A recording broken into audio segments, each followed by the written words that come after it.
रघुपति राघव राजा राम, पतित पावन सीताराम। रघुपति राघव राजा राम, पतित पावन सीताराम।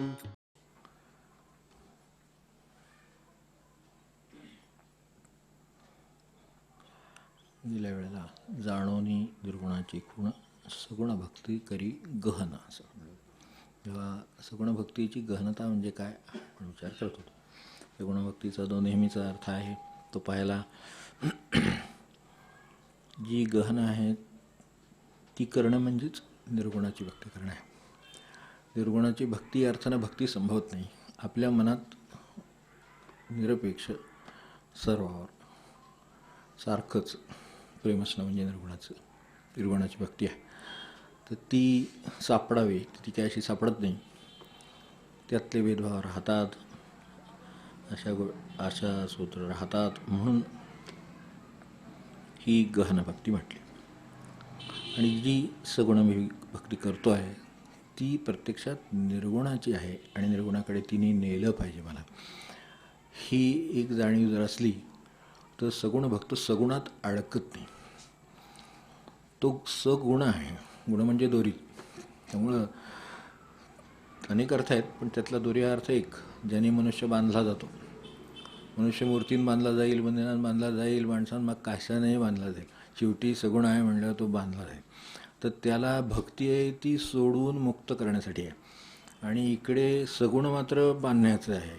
मग आता हे कसं जमायचं दोन्हीची गाठ? म्हणून सगुण भक्ती गहन असावी असं म्हटलं. म्हणजे ती वरवरची नसावी. वरवरची जी चाललेली असते ती माणसाला त्या त्या ठिकाणी बांधून टाकते. प्रपंचामध्ये जसं एखाद्या जागेचं प्रेम लागतं, एखाद्या याचं प्रेम लागतं, माणसाचं प्रेम लागतं, विषयाचं लागतं, कशाचंही लागतं.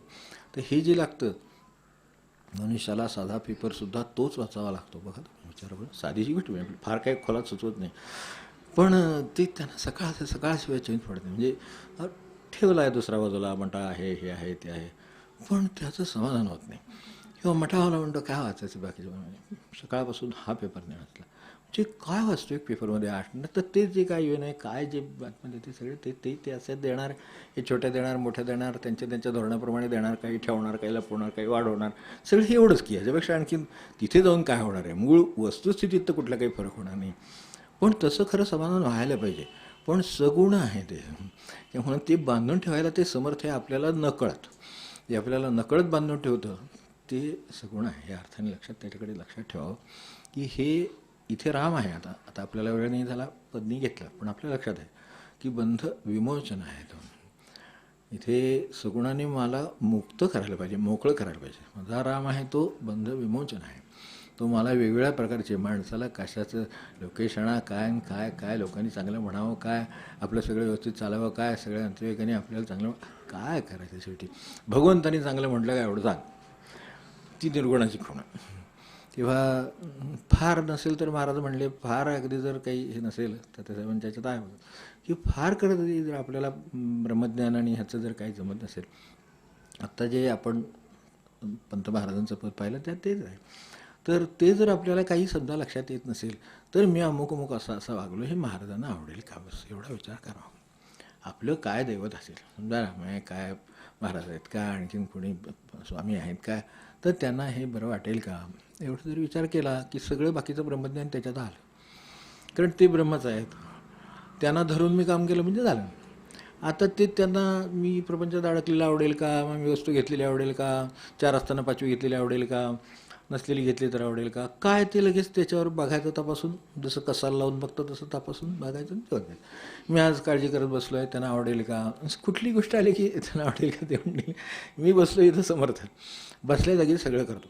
हे सगळं जे म्हणतायत हे सगळे सांगतायत की कुठं जाऊनही आम्हाला काही करावं लागतं असं नाही, ते बसल्या जागी करता येतात. ते बसल्या जागी करतायत हे ते सांगतात. माझी धावपळ झाली. आता त्यांना आवडेल का, आता कर्तव्यासाठी आहे, कुठेही आहे, बरं आता त्यांची सत्ता शेवटी काम करते.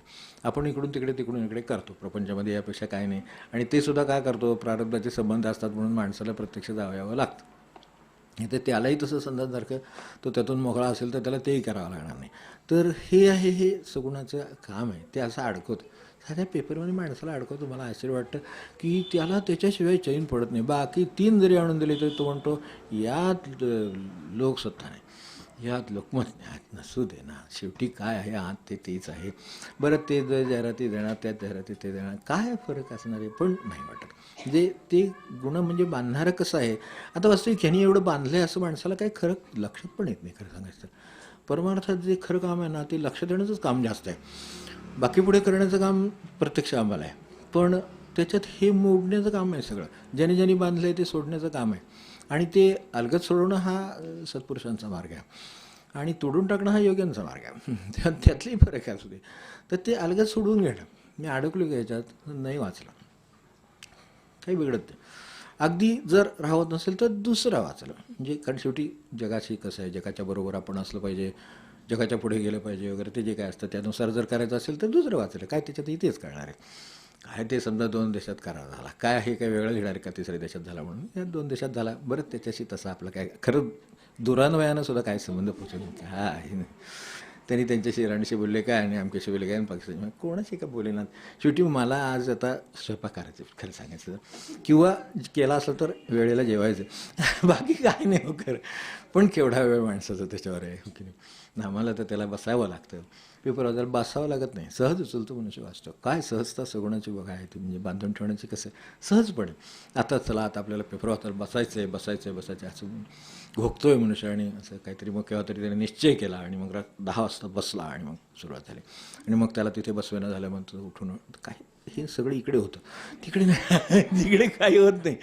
तो असं जाता जाता खरंच झाल निघालेला माणूस, पण असं बघतो सहज आणि काय अरे काय कोण झालं, काय झालं, काय त्यात त्या अलीकडे तर काय आता म्हणजे बघायचं, अस्वस्थ व्हायचं आणि वर मग चहा प्यायचं, एवढंच काय राहिले आपल्या हातात, काय राहिले. तर ह्याच्यात आता हे पण माणसाला ते बांधून ठेवतो. ते हे वाचले पण ते वाचलं नाही, मग ते एकदा वाचा, काय हरकत नाही. ज्यांनी 1 पाना अर्ध्या पानात दिलं असेल, 1 कॉलम दिलं असेल, ते 2 कॉलम दिले.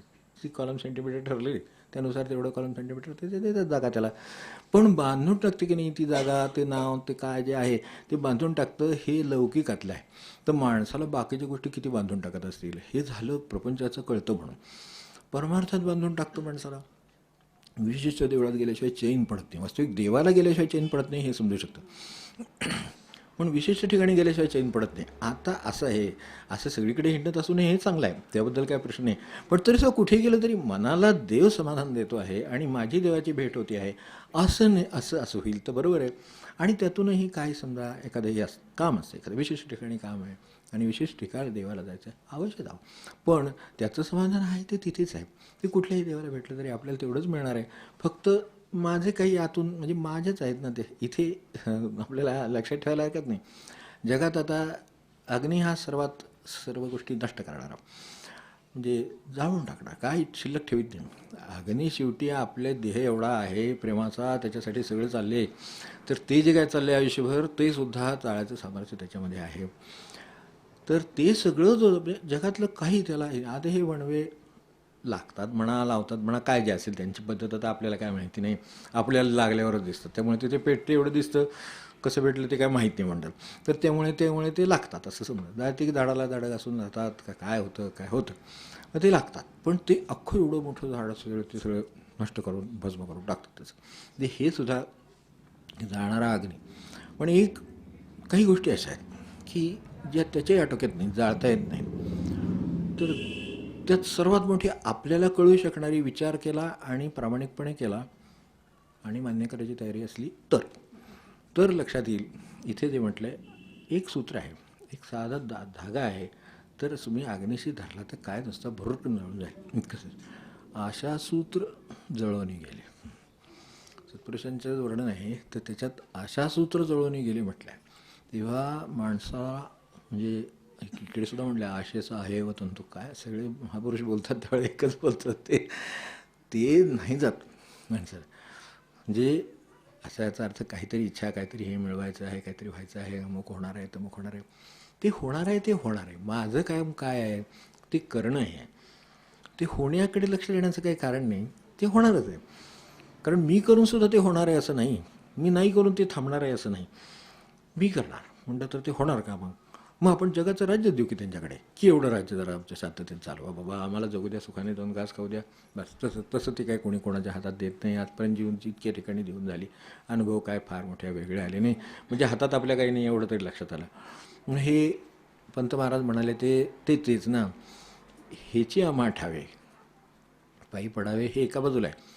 पण त्याच्यामध्ये आपण बघितलं असेल तर त्या अभंगामध्ये सुद्धा 2 बाजूला त्याचे अर्थ आहेत. कर्म, धर्म. काय आम्हाला काय खरोखर काय कळत नाही. आम्ही ज्याला पुण्य होती पापे आपल्यामध्ये हे जे काही तुकोबा म्हणाले ते कशासाठी म्हणाले शेवटी, की शेवटी जर माझं ते बंधन होऊन बसलं, ही सगळी मुक्तीचे मार्ग आहेत. सगुणाचे म्हणून जे म्हणून उपासनेचे मार्ग आहेत, त्यांनी माणसाला प्रत्येक मार्गाने मोकळं केलं पाहिजे त्याला. तर त्याच्यातलं आशासूत्र हे मात्र ह्या कुठल्या अग्नीला जाळता आलेलं नाही. म्हणून मनुष्याचा देह जातो, पण वासना देह तसाच राहतो. आणि तो जर आधी गेला असला तर हा राहिला काय नाही राहिला काय त्याला काय फरक पडत नाही. पण उलट आहे, इथं सगळा फरक पडतो. त्या अशा सूत्राचा विचार कोण करत नाही. त्यांचं म्हणणं आहे अशा सूत्राचा विचार करा, त्यातलं काय राहिलं नाही ना. पण त्याचं सगळं राहिलेलंच असतं. अहो किती 80 वर्ष वगैरे राहिलेलं असतं. अजून काहीतरी यायचं असतं, कोणीतरी भेटायचं असतं, काहीतरी व्हायचं असतं. काय किती त्याचा विचार केला तर असं बाबा झालं, आज रात्री आहे, आता काय, आता अमुक काय राहिलेलं नाही. आता उद्या उजाडल्यावर काय राहणार नाही का, पाणी पिणार नाही का, काय घेणार नाही का, जेवणार नाही का, जेवणार की, पण उद्या उजाडल्यावर मी असलो तर, आणि त्यामुळे माझं काय राहिलं का, तर काही नाही. काय एखादी सही वगैरे राहिली असेल एखादी, लोक करतील त्याची व्यवस्था, काय काळजी करायचं कारण नाही. तुमच्या मागच्या तारखेची सुद्धा सही करते, काय ते काही करतील, त्यांना मिळतं त्यांच्या हातात आहे. बरं आपण कुठे आहे, पण तसं नाही. ते उद्या असं, परवा कसं, तेरवा कसं, आधी मुलगा तो परदेशात जाईल का नाही, तिथं नीट राहील का नाही, मग तिथून पुन्हा तो परत येईल का नाही, काय काय नक्की होईल, काय होईल का नाही, काय माणसाला काय, इथं आलो तर मला रिक्षा मिळेल का नाही, मला हे मिळेल का नाही, मला ते किती माणसाचे काम आहेत बसून सुद्धा इथे, हो की नाही, हे वेळेत संपेल का नाही, किती गोष्टी. तर हे सगळं मनात एकदा असं आहे व तुमचं, म्हणजे ते तसं आहे, ते अशा सूत्र जुळवून गेल. काय आम्ही तरी जाऊन आणखीन काय मला सांगा, असं काही आता अलौकिक कार्य करायचं आणि त्याच्यासाठी त्यामुळे 2 मिनटं उशीर झाला आणि तिकडं परमेश्वरी कार्य थांबलं वगैरे, असं काही काय आहे का, पण वाटत राहतं की नाही. बरं समजा इथं असं वाटत राहतं, तसं राहा. आता घरात आपण आहे निवांत बसून राहा, काही नाही. आणि खरोखर निवांत बसून राहण्यासारखं घरामध्ये खरोखर दुसरं काही चांगलं काम नाही, हे असं इतरांना पण वाटत असतं. आपल्याला वाटतं काहीतरी करावं, आणि जर कर्तव्य असेल तर करावं, ते बरोबर आहे. उगाच स्वयंपाक थांबून बसले निवांत बाबा, तर शेवटी काहीतरी करतीलच, पॅक डबा काय असेल ते आणतीलच. हे काय नाही झालं तर स्वतः काहीतरी धडपड करतील. तर ह्या अर्थाने नाही, पण बाबा आता ते झालेलं आहे तर जेवू, ते झालेलं आहे ते कसं बाहेर बघू, त्या जेवायला वेळ असला तर मध्ये जा करू, काय माणसं थांबत नाही काम, एवढं खरं. आता बसलोय ना निवांत, जेवणाची वेळ झाल्यावर काय एकटे जेवणार आहेत का, इतकी काही माणसं अजून आपल्याकडे एवढी काही संस्कृती एवढी प्रधान आलेली नाही आहे अजून, येईल हळूहळू. पण ते जे काय आहे इतकी काही माणसं अजून झाली नाही. जेवायला बसताना हाक मारतात ना की बा तुम्ही केव्हा जेवणार, तर माझी वेळ झाली, हां ठीक आहे आता बसू. पण तसं नाही, माझी जेवायची वेळ झाली, माझी गोळी, माझं अमुक ते चुकेल, हे काही गोळीनं काय एखादी गोळी चुकली, अहो विसरून राहते, काय होतं आपल्याला, काय होत नाही. दुसऱ्या दिवशी घेताना आठवतं कालची राहिली, मग आपण कसे राहिलो, काही झालेलं नाही. सूत्र काय लक्षात ठेवावं फक्त, म्हणजे नाही तर सकाळी 7 वाजल्यापासून उठलो की माझी 10ची गोळी, माझी 10ची गोळी, आज होई की 10 तर वाजू दे, 10ला 1 मिनिट असताना गजर लावा वाटलं तर, पण ते नाही. हा गजर सारखा सुरू की माझी 10ची गोळी, त्याच्यानंतर मला खाल्लं पाहिजे, त्याच्या आधी खाल्लं पाहिजे, नंतर खाल्लं पाहिजे. अहो खाल्लंच पाहिजे आयुष्यात, काय दुसरं केलं आहे पण मला सांगा आणखीन. काय नाही, आशेचं हे होतं तू म्हणतं तसं, हे आशासूत्र त्यांच्या दृष्टीनं आशासूत्र जळवून गेले. आशासूत्र नसलं की फक्त कर्तव्य उरतं, आणि दुसरं म्हणजे भगवंताचं कार्य उरतं. आपलं काही कर्तव्य शिल्लक असतं जगामध्ये आहोत म्हणल्यानंतर, काही कर्तव्य शिल्लक असेल तर ते असेल, आणि दुसरं काय असेल, दुसरं एवढंच असेल की भगवंताची काही इच्छा असेल, तुमचा एखाद्या कामाला हात लागावा, एखादं काम व्हावं तुमच्या हातून व्हावं असं त्याला वाटत असेल तर तो ते काम ठेवील. पण माझी 10ची गोळी म्हणजे संध्याकाळचं काय, किती वेळा, ते 4 वाजले की माझी वेळ झाली, ते नाश्त्याच्या वेळा काय बरोबर आहे. डॉक्टर लोक म्हणजे ते मोठे लोक आहेत, पण तरीसुद्धा ते सांगतात ना असं डिव्हायडेड डोसमध्ये जेव्हा वगैरे, म्हणजे ते का सांगतात हे आधी कळलं पाहिजे, की खरं अशी वेळ का आली, की नाही का असं डिव्हायडेड डोसमध्ये, याचा अर्थ आपण एकदमच सगळं उरकत असलं पाहिजे, आणि ते सुद्धा अनेक वेळा. म्हणून मग त्यांना आता आधी ते कमी करायचं आहे, मग ते कमी करायला सांगतात. मग ते सांगतात हळूहळू थोडं थोडं खावा. आता थोडं थोडं खावा हे आपण 50साठी ऐकायचं, म्हणजे तसा विचार केला तर किती छान जगलो आपण. तर त्यामुळे आता असं झालं, त्यांना का सांगावं लागलं की थोडं थोडं जेवा, म्हणजे ह्यांना भरपूर आणि एकदम जेवायची सवय लागली ती आता त्यांनी म्हणजे ते कौशल्यानं सांगतात. डिव्हायडेड डोस म्हटलं ना की बरं वाटतं. थोडं जेव्हा असं एकदम जेवू नका असं म्हटलं की बरं नाही वाटत. मग ते थोडं जे ते डिव्हायडेड डोस म्हटलं की कसं छान वाटतं. कारण हे आहे ना, ते कळत नाही तसा अर्थ, आणि अर्थ कळला तरी तो जणू काय परमार्थासारखा मोठा वाटतो. सांगायचं कारण इंग्रजी सांगितलं नाही डिवायडेड म्हटले मग ते एवढं आणून देतात, मग तेवढा बाऊलच खेळ. त्यावेळेला काय अस्वस्थता काय जात नाही माणसाची. अशा सूत्रजवळ काय नाही गेलेलं जाऊन चांगलं झालं खरं, म्हणजे आत्ताच हे, कारण हे पुन्हा हेच थोड्या वेळानं गरम करून आपल्याला डिवायडेड, थोड्या वेळाने नंतर हेच गरम करून देणार आहे, ते माहिती आहे, मग ते लक्ष मनात येतं. मग त्यापेक्षा आता ताजं आहे, छान आहे, जेवून घेऊ. पण ते दुसऱ्या बाजूला ते पुन्हा परत गोळीचा घोटाळा झाला म्हणजे काय करायचं, त्याचा काय प्रकृतीचा घोटाळा झाला म्हणजे काय, काही घोटाळा होईल. आपला सगळा घोटाळा झाला तेवढा निस्तरला म्हणजे काही घोटाळा जगात नाही, आणि घोटाळा जगात राहणार काही म्हटलं तरी. ती काय मायाचा खेळ थांबवायचा आहे का आपल्याला? त्यामुळे तिचं शिवमसू तिकडे चालूच राहणार आहे ते. तर ती त्यामुळे हा नाही तसं नाही तसं, तर ती करतच राहील. तर हे जे काय करत राहील हे आशा सूत्र जळून, ते त्यांचं आशा सूत्र जळून गेलेलं असतं. म्हणून त्यांना ते सगुणाचं काय, सगुणामध्ये काय बांधतं ते ओळखण्याचा विषय. काय बांधेल माणसाला शेवटी, ते सुद्धा बांधेल. तर ते बांधू नये त्यांनी मला मुक्त करावं, असं अशासाठी खरी सगुण उपासना सांगितली. आणि ते अगदी शेवटी जे गेल्या वेळेला म्हटलं की मला विसरायला काहीतरी करावं लागतं. तुम्ही जेव्हा वाचतो त्यावेळी माझा खूप वेळ आनंदात गेला, आपण म्हणतो खूप एखादं चांगलं हे मिळालं आणि वाचलं, आणि वाचता वाचता त्याला एक अर्धा तास गेला, तास गेला, त्याच्या लक्षात नाही राहिलं की जेवण व्हायचं आहे किंवा काय खाणं पिणं व्हायचं आहे, काय तहान लागली आहे, तो विसरून गेला. म्हणजे अशी काही वस्तू आली की जिच्यात तो उतरल्याबरोबर, काही लोकांना आता एक पोहण्याचा आनंद असतो, ठीक आहे, एकदा पोहायला गेले की त्यावेळेला त्यांना तहान नाही, भूक नाही, काम नाही, सही नाही, ऑफिस नाही, काय, त्यावेळेला काय आठवत नाही, कारण ते त्याच्यात रंगून गेले. ते की पोहणं आहे, ते वाचणं आहे, कोणाचं संगीत आहे, कोणाचं काय आहे, त्याचं विसरून जातात. ते विसरून जातात त्यावेळेला त्यांना विसरून जाणारं दुसरं काहीतरी लागतं. विसरून जाण्यासाठी दुसरं काहीतरी लागलं नाही. समजा वाचन लागलं, आता टी व्ही लागला समजा, काय आता हातातच टी व्ही आहे त्यामुळे तो प्रश्नच नाही, काय त्यांना टी व्ही लागला समजा, तर ते तेवढ्यात ते विसरून जातात की नाही. 20 मिनटं अर्धा तास काय तशी मोले घातले रडाया तसं आहे खरं म्हणजे, पण तरीसुद्धा काय पैसे देऊन का होईना रडतायत, हसतायत, नाचतायत, म्हणून हाचा वेळ चांगला, स्वतःचं त्रास हो, त्याचं वेळ जावो, काही हो, पण त्या क्षणी तो विसरतो ना सगळं. मग विसरतो हा मुद्दा आहे. आता विसरतो का विसरला, त्याने समजा स्वतःच्या जागी बसून ठरावं की आज हे नाही लावलं तरीसुद्धा आपण स्वतःला विसरून जायचं. काय शक्य आहे माणसाला, म्हणजे काय अशक्य आहे परमार्थ आणि का शक्य आहे प्रपंच, हे लगेच लक्षात येतं. त्यात दुसरी वस्तू असते विसरण्याची. ह्यात पोहणं आहे, त्यात काय वाचणं आहे, त्यात काय त्याचं फिरणं आहे. कोण फिरायला गेलं की नाही एकदम मस्त निवांत, परत येईपर्यंत त्यांचा कुठलाही त्रास नाही. चरक्यात आपल्या भाषेत तर कुठलाही त्रास नाही. गेला एकदा फिरायला ना, छान, घरच्यांना निवांत. बरोबर एकटे गेले तर फारच उत्तम, बरोबर कोणी घेऊनच गेले तर मग त्याला त्रास असेल, ते एकमेकात पेटवतील, हे आज त्यांना ते उद्या त्यांना, असं होत ते ॲडजस्ट होईल त्यांचं. पण ते विसरून जातात त्यावेळेला घरातले प्रश्न वगैरे, त्यांचं तसं काय नसते. काय जगाच्या गप्पा मारतील, हे करतील, तुम्ही वाचलं काय, इराणचं काय झालं, याचं काय झालं, काय काहीतरी बोलत जातील. आणि त्यातूनही समजा त्यांचं अगदी शांत चित्ताने जाणार असतील तर शांतपणात ते स्वतःला विसरून गेले. त्यातल्या त्यात ते अधिक चांगलं, कारण ते शांततेत दुसरी काहीतरी वस्तू आहे.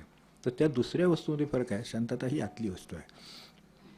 ही जी दुसरी वस्तू आहे ती काही असेल, त्यातल्या त्यात ग्रेडेशन नाही असं नाही आहे की अशा तऱ्हेनं मनोरंजनाने गुंतवून ठेवलं चांगलं, वाचनाने गुंतवून ठेवलं आहे, संगीताने गुंतवून ठेवलं आहे, कशाने तरी गुंतवून ठेवलेलं आहे. ते गुंतवलेलं असलं की तो स्वतःला विसरतो. ते गुंतवल्यात स्वतःला विसरल्यामुळे तो आनंदात असतो. त्या अर्थाने त्याचा जो मी आहे तो त्या क्षणी विसरलेला असतो. त्याचा जर मी जागृत असता तर तो विसरू शकणार नाही. तो म्हणणार हे चुकलं, हे बरोबर आहे, हे आहे, काय असू दे, ते पोहण्याचं पाणी असेल, वाचनाचं पुस्तक असेल, नाही तर गाण्यातला सूर असेल, काही असेल, पण तो स्वतःला अजून विसरला नाही आहे. तोपर्यंत तो विसरून आनंद मिळतो तिकडे जाऊ शकत नाही, कारण तो विसरू शकत नाही स्वतःला. म्हणून त्याच्यात गुणदोष त्याला जाणवत राहतात. तो जर जाणवत नसतील तर त्याचा अर्थ तो विसरून गेलेला आहे आणि त्यात तल्लीन झाला. तल्लीनतेनं मनुष्य स्वतःला विसरतो. ते होण्याने, तादात्म्य होण्याने मनुष्य स्वतःला विसरून जातो.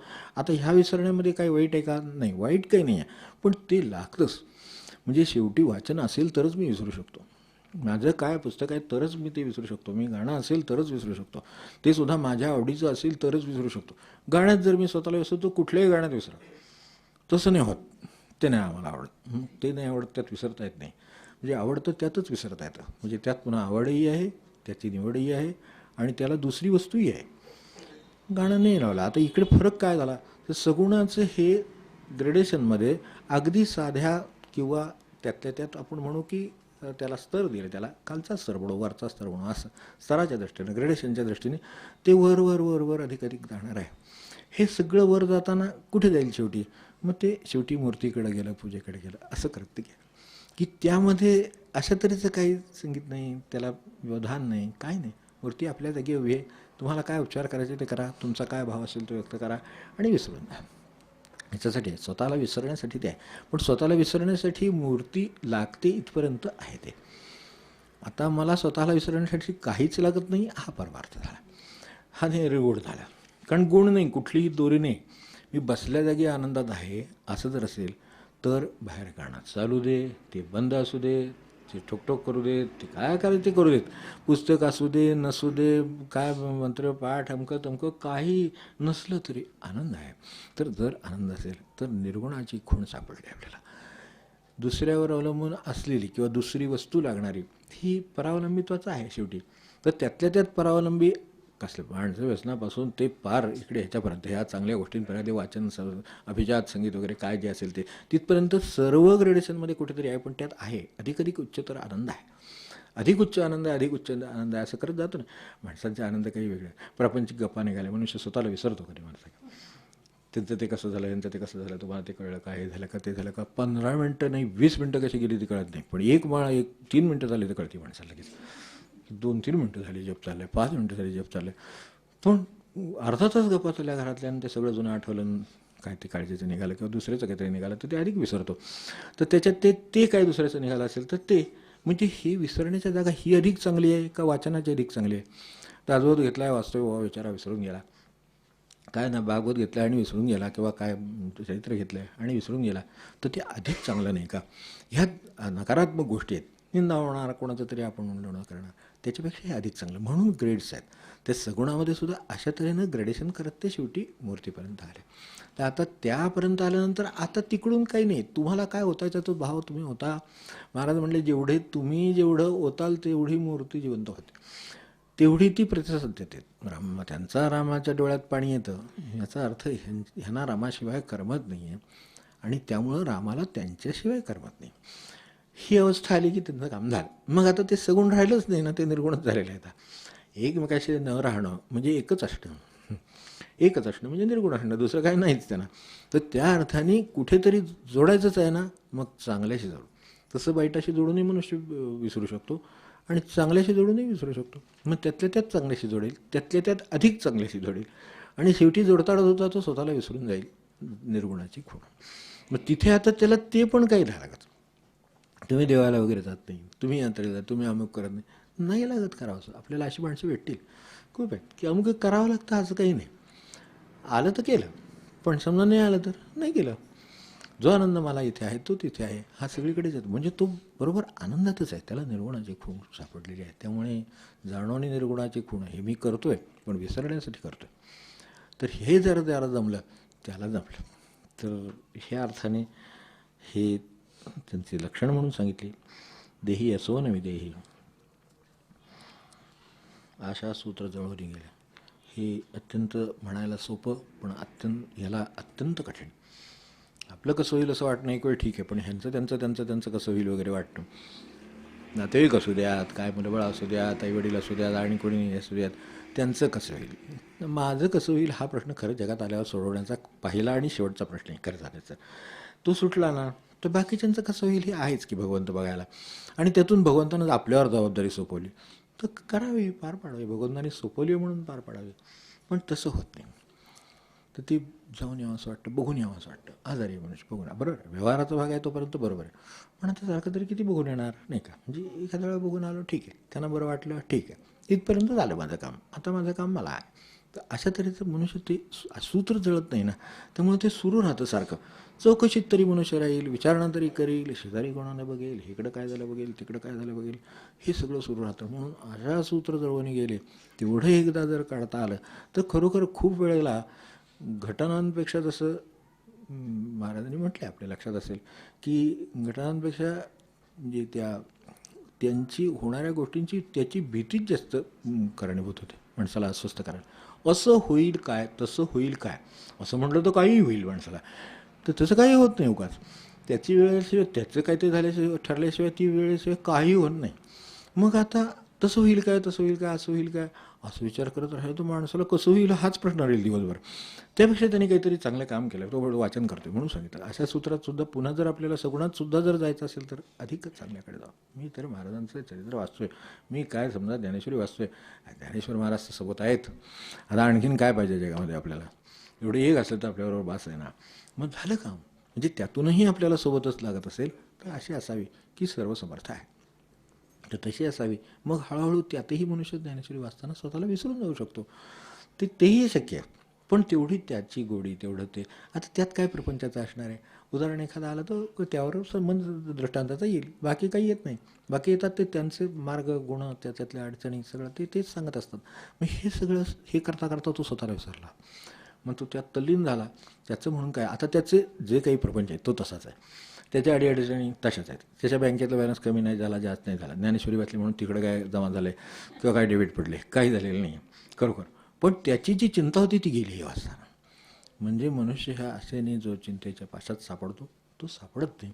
तर हे सगुणाचे गुण आहे. मूर्ती जी त्याच्यासाठी आहे स्थापना केलेली आहे ती त्यासाठी आहे, मला विसरावं म्हणून आहे, मला काही मागता यावं त्याच्याकडे म्हणून नव्हे, मला विसरण्यासाठी आहे. मागणं विसरणं हे शिकण्यासाठी मूर्ती आहे. तर तिच्यासमोर जाऊन मी माझं सगळं मागणं विसरू शकतो, कारण त्यांना काय माहीत नाही असं नाहीच आहे. तर मग आणखीन काय करायचं आहे पुढे, त्यांना माहीत आहेच. फक्त काय होतं, आपल्याला कानावर घातल्याशिवाय राहत नाही. कानावर ते जे असतं ना ते प्रापंचिक आहे, ते तर कानावर घातल्याशिवाय राहत नाही, तर घालावं एकदा. पण असं सारखं आपलं त्यांना काय हरकत ते सांगत बसवा, ठीक आहे जप आहे का सारखा करत राहिला. पण माणसाचं प्रापंचिक बन तो जप करत बसतो, तो जप करत बसत नाही. त्यांनी सांगितलेला जप केला तर त्याच्यापेक्षा अधिक चांगला काम होईल. का त्यांच्या हातात सत्ता आहे तर ते काहीतरी करतील, तर ते करतील ना काय ते. पण मी करायचं तर माझं काम जपच करायला सांगितलेलं आहे. माझ्या तुझ्या चिंतांची तू उजळणी करत बस, असं कुठल्या महाराजांनी सांगितलं त्यावेळेला. मला वया काय अडचणी आहेत तर ते आता कशा सुटणार, तर माझ्या कशा सुटणार म्हणून तू आपलं माळवडत बस, असं काही म्हणलेलं नाही. त्यांनी राम राम राम म्हणत बस सांगितलं असेल, काय नमनमेशिवाय सांगितलं असेल, हे सांगितलेलं आहे. म्हणजे त्यात ते कुठं अडकून देत नाही, ते सोडवायचा प्रयत्न करतात. तर मी तर अडकायचा विचारात आहे. मग ते सगुण असं बांधणार होऊन बसेल. आणि ज्याला गहन, म्हणजे म्हणूनच गहन म्हटलं आहे की हे लक्षात येत नाही म्हणून ते गहनता आहे, आणि ते तेवढं खोल आहेच, ते तिथे साक्षात आपल्याला घेऊन जाणार आहे. तर ते लक्षात ठेवून हे करावं जाणून निर्गुणाचे खूण. तर निरालस्य निर्विकार म्हणा स्थिरबुद्धी याची. तर ती भक्ती गहन असल्यामुळं इथे गेल्या वेळेला मी आळसाचा उल्लेख केला होता, पण त्यातला एक महत्त्वाचा उल्लेख आहे की ती करताना आळस असू नये. आपल्याला काय समजा पूजाच करायची, आपल्याला समजा काय जपच करायचे, काय जे करायचं आहे आपल्याला त्याच्याविषयी काय अगदी हार करायचं आहे देवाला, तर हार करताना त्यात आळस करू नये. 10 फुलं घालायची तर 10 घालावे, त्याची 5-5 करून त्याचा पुरं करेल असं काही करू नये. तर 5-5च करावेत. 10 घालायची तर 10 घालावेत, मनापासून घालावं. ते काय जे करायचं आहे त्याच्यावरती काही आळस करू नये. ते हाय गे परमार्थात याच्या प्रपंचात चालते का हाय काय आपल्याला, मग नाही चालत नक्की नाही. ताट कसं भरलेलं असलं पाहिजे तसं तिथं पण ते सगळं भरलेलं असलं पाहिजे. हो, तोच न्याय तिथे लागू केला तरीसुद्धा आमचा परमार्थ पुढे जाईल. तर त्या अर्थाने इथे तसं आळस करीत नाही, राहू दे आता 1-2 दिवस नाही जेवलं चालते, असं नाही. असं कसं चालेल, प्राणकंठाशी येतील माणसाचे, उशीर झाला तर माणसाचे प्राणकंठाशी येतात. तर तसं होत नाही. इतर गोष्टीसुद्धा काय झाल्या तर झाल्या, नाही झाल्या तर नाही झाल्या, असं नाही होत. ते झालं पाहिजे असं वाटतं. आता होणार नसलं तर नाही होणार, तसं तिथं नाही. तिकडे ते त्या बाजूला काय, ठीक आहे आज पूजा सकाळी नाही झाली, ठीक आहे दुपारी करू, दुपारी नाही झाली संध्याकाळी करू. परमात्म्याला का आहे, तो इतका क्षमाशील आहे. मग काय पुढं सगळं विष्णू सहस्रनाम आहेच, त्यामुळं काय त्याचे तो सगळ्या क्षमावान आहे, सगळं अमकाय तमकाय सगळं आहेच. त्यामुळे मग ठीक आहे. मग आता अगदी झोपताना शेवटी नमस्कारात सगळे आहेत, नमनाचा समास पाठ असतो माणसांचा, तर त्याच्यात सगळंच येतं. त्यामुळे एक नमन भक्ती आली की सगळं आलं. मग सगळी पूजेपेक्षा मोठी आहे की त्याचं वर्णन डोक्यात आहेच सगळं.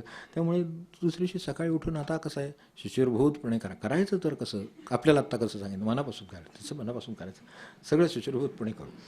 आता तुम्ही शिशिरभूत काय, शेवटी शरीरानं शिशिरभूत आहात का मनानं आहात, हा खरा प्रश्न आहे. गहन काय आहे, तर त्यामुळे समजा ते राहिलं असलं, आता आपल्याकडे शास्त्रसुद्धा सांगतं की ताप असला माणसाला आणि त्याला आंघोळ करणं हे त्याला पथ्य म्हणून विरोधी आहे, आंघोळ नाही करायची तरी. तर शास्त्रात असं सांगितलं, हातपाय धुवा आणि पूजा करा. हातपाय धुवा, तुमची काय नित्यक्रमसंध्या असेल तर करा. मग त्यावेळेला असं म्हणजे हे शास्त्रमार्गाच्या विरुद्ध आहे. उद्या मनुष्य उद्या रोजच असं करेल, म्हणजे हातपाय धुवायला आपलं करेल. तसं नाही आहे म्हटलेलं. जरी ताप असला तरी हातपाय धुवा, डोळ्यांना पाणी लावा आणि देवाची पूजा करा. तो म्हणतो अशा तापात काय शक्य. आणि परमात्मा समजून घेणार आहे. शेवटी दयाळू तोच आहे. घरातली 4 माणसं समजून घेऊ शकत नाहीत, ते आतल्या आत म्हणायचं, मोठ्याने नाही म्हणायचं. पण ती नाही समजून घेऊ शकत, पण तो समजून घेऊ शकतो. मग आपण शिशिरभूतपणे उद्या करू, काय करायचं नाही. त्याचं अंतरून आहे. आपलं जसं जेवण अंतरून आहे. आजारी आहे मनुष्य तर आता नाईलाजच असतो, नेहमीचं जेवण काही शक्य नाही. पण जेवण अंतरू नये असं कुठेतरी मनात असतंच ते. त्यामुळे मग पेच तरी का होईना पण पी बाबा. पाणी प्यायलाच तरी खरं म्हणजे सर्वात मोठं औषध आणि अन्न दोन्ही ते आहे. पण एकच असं आहे की जे औषधही आहे आणि अन्नही आहे. तर पण हे मन त्याचं नाही जमत त्याचं. तर म्हणतो निदान पेच तरी बरं 4 शेतं तरी निदान बरं ती काढून ठेवा आणि वाटलं तर पातळ पण का होईना द्या. काही होणार नाही यांचं खरोखर. कारण असतं अंगामध्ये भरपूर ठेवलेलं असतं आणि ते वापरलं जातं. ते तरी त्यांना संधी कधी मिळणार वापरायची. असं काही नाही. और शरीर यंत्रणा मेंदू आहे, एवढा यंत्रणा प्रखर ह्या प्रभावी आहेत. तर ते वापरतील ना. ते वापरलं तर किती आपलं हलका आपल्याला स्वतःला सुद्धा. आणि तिकडे दुसऱ्या कोणाचं तरी पोट भरेल एखाद्याचं त्याच्यावर, हो की नाही. तर त्याच्यात ते आहे व्यवस्था. पण तिथे ते इकडे जे आहे ते तिकडे नाही चालू लागत. परमार्थाचं एक वेळ आजची उद्या चालते पूजा, जेवण आजचं उद्या नाही चालत. ते जसं आहे जेवण आणि जेवणावर नाही आहे ते सुद्धा चालेल एक वेळ, कारण ते असतंच भरपूर, त्यामुळे ते होऊ शकतं. पण त्याच्याही पुढे बाकीच्या गोष्टीत विचार करा की चिंता आज नाही केली तरी चालेल. एकदम दुसऱ्या बाजूला जाऊ आपण, सरळ सूक्ष्माकडे जाऊ, म्हणजे लगेच लक्षात. ह्या गोष्टीची काही चिंता आपण आज नाही केली तरी चालेल असं म्हटलं की ते जसं माकडं आठवू नये म्हणतात त्या गोष्टीत, तसं सारखं ती चिंता आठवेल, तेच आठवेल. ही करायची नाही ठरली आपण, ह्या गोष्टीची काही चिंता करायची नाही. उद्या उठल्यावर बघू. तो उद्या उठतो कुठलं, रात्रभर जागाच आहे, उठायची वेळ आहे. चला सद्गुरू राजकीचे ते जे काय म्हणले ना ते हे जे आम्हाला ठावे मगाशी जे म्हटलं ना, कर्म नाही, धर्म नाही, त्यालासुद्धा आम्हाला हे कळत नाही. शोधन करवे हेचे आम्हा ठावे. आणि त्याच्या दुसऱ्या बाजूला त्याला उपाय म्हणून दुसऱ्या बाजूला ते जोडलेलं आहे की पायी पडावे हेचे आम्हा ठावे. तेव्हा तिकडे काय ठाऊक नाही. शोधन करावे हे आम्हाला एवढंच फक्त आम्हाला कळलं. आम्ही शोध करून बघितला, कळलं नाही शेवटी. तेव्हा आम्ही आपले पाया पडलो, तेवढं हेच आम्हा ठावे. त्याच्यावर उत्तर तेच आहे, ते तिथं सांगितलं. आता हे सतत सान्निध्यात असलं भगवंताच्या तर ते होतं. भगवत विचाराच्या सान्निध्यात राहावं. किती प्रकारे माणसाला सान्निध्यात राहता येतं. भगवंताच्या नामाच्या सान्निध्यात राहता येतं, विचाराच्या सान्निध्यात राहता येतं, त्याचे सत्पुरुषांच्या अभंगांच्या सान्निध्यात राहता येतं. कुठेही राहा की त्यामुळं त्याचं हे जे काय असतं ते ताजं राहतं सतत. आणि मग त्यानुसार व्यवहार आहे, मनुष्य अधिकाधिक आनंदाकडे जाईल. शेवटी गाठेल. 85 व 108.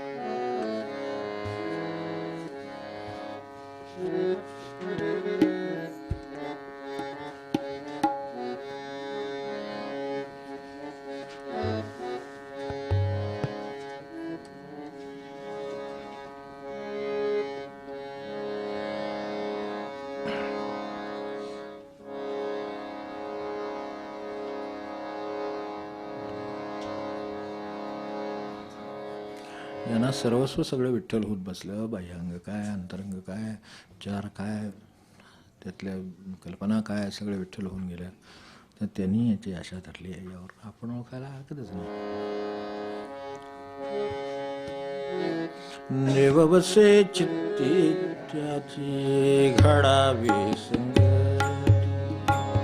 देवबसे चित्ती त्याची घडावी संगती, देवबसे चित्ती त्याची घडावी संगती. ऐसे आवडते मना देवा पुरवावी वासना, ऐसे आवडते मना देवा पुरवावी वासना. देव बसे चित्ती त्याची घडावी संगती, देव बसे चित्ती त्याची घडावी संगती. संत जनास वे भेटी न हो अंग संगे तुटी, संत जनास वे भेटी न हो अंग संगे तुटी. देव बसे चित्ती त्याची घडावी संगती, देव बसे चित्ती त्याची घडावी संगती.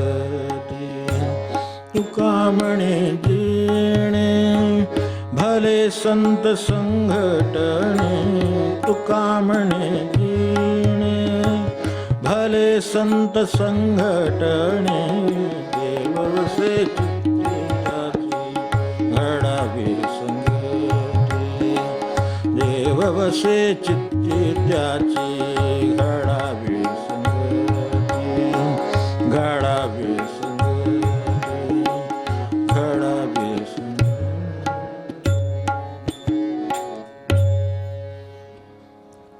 जानकी जीवन स्मरण जय जय राम